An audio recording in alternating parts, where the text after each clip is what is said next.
সড়ক দুর্ঘটনা রোধে ডিভাইডারে ব্যবহার করা হয়েছিল লোহার গ্রিল। ছাত্র জনতার আন্দোলনের পর যার অধিকাংশই এখন আর চোখে পড়ে না। আর এই সুযোগে ফুট ওভার ব্রিজ ব্যবহার না করে রাস্তা দিয়েই পারাপার হচ্ছেন পথচারীরা। এতে করে সড়ক দুর্ঘটনাও বাড়ছে, যার জন্য পরিবহন সংশ্লিষ্টদের অজুহাতের ঝুলিতে যোগ হয়েছে নতুন সংযোজন। শ্রীলঙ্কা আবারও রপ্তানিতে শীর্ষে। রাস্তা পারাপারে নানা কায়দার শারীরিক কসরত চোখে পড়ে হরহামেশাই। নিয়ম ভাঙার খেলায় পিছিয়ে নেই নারী পুরুষ ছেলেবুড়োর কেউ। এমনকি সময় বাঁচাতে কোলের শিশুকে নিয়েও ঝুঁকি নিতে পিছপা হচ্ছেন না অনেকে। এ যেন মিডিয়ানের ফাঁক দিয়ে নিজেকে বের করার এক জাদুকরী পন্থা। যান্ত্রিক এই শহরে অসুস্থ মানুষের পথ চলা যেন আরও কঠিন। জীবনের তাগিদে জীবন হাতে নিয়েই চলতে হয় তাদের। এখন তার উচিত ছিল স্পিডটা কমানো, সে স্পিড না কমে যত স্পিডে স্পিডেই আবার বেশি স্পিডেই গাড়িটা ঘুরাই ফেলে। এই যে আকাশ, তারপর এই যে তুরাগ, হ্যাঁ এই রাইদা, এরা আর কি খুবই উশৃঙ্খলভাবে চালায়, কিন্তু লং রোডের গাড়িগুলো ওরা বোঝে। যখন ওরা এক কোম্পানির বেশি বাস থাকে তখন খুব পারাপারি করে, তখন তো ভয় লাগে যে কখন ওরা ভিতরে যাত্রী থাকাই সেফ না, আর বাইরে যারা দাঁড়া থাকে তাদের তো জীবনের আরও আশঙ্কা থাকে। খুব জোরে হাত উঠাতে হয়, তা না হলে তারা দৃষ্টিটা দেয় না। পরিবহন সেক্টরের উচিত এখানে শিক্ষিত এবং মার্জিত লোকজনকে আনা। অনেক ড্রাইভার থামায়, অনেকে থামায় না। ওরা অনেকে তারা নেশা করে, তারা তো ব্যবহার চালায়। ব্যস্ত জীবনে যারা ঘড়ির কাঁটার দিকে চ্যালেঞ্জ ছুড়ে দিতে চান তারাও হন্তদন্ত হয়ে উঠে পড়েন রোড ডিভাইডারের উপর।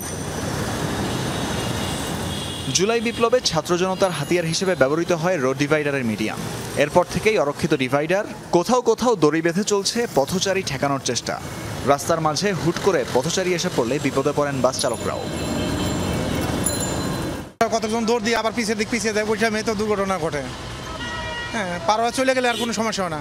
ওই যে অর্ধেখানে যায়, আবার অর্ধেখানে পিছনে দৌড় দেয়, পরে সমস্যা হয়। এই যে আটকের উপরে দৌড় দেয়, এই যে চিপা দেয়, হুসকি মেরে দৌড় দেয়, আটকের ব্রেক কোনো সময় ব্রেক হয়, মানে ব্রেক হয় না।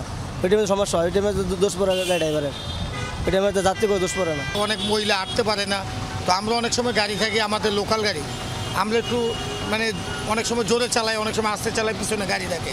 এজন্য আমাদের জন্য ব্রেকের সমস্যা হয়ে যায়, কারণ তারা তো দেখে না রাস্তা পারানোর সময়। আমরাও তো রানিংয়ে থাকি, অনেক সময় গাড়িরও ব্রেক হয় না।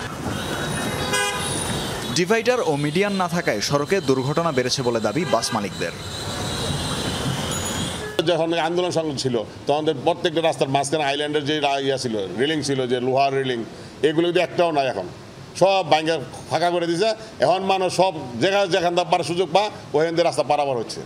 আর অ্যাক্সিডেন্টের এই সংখ্যাটা এই জন্য অনেক সময় বাড়তেছে।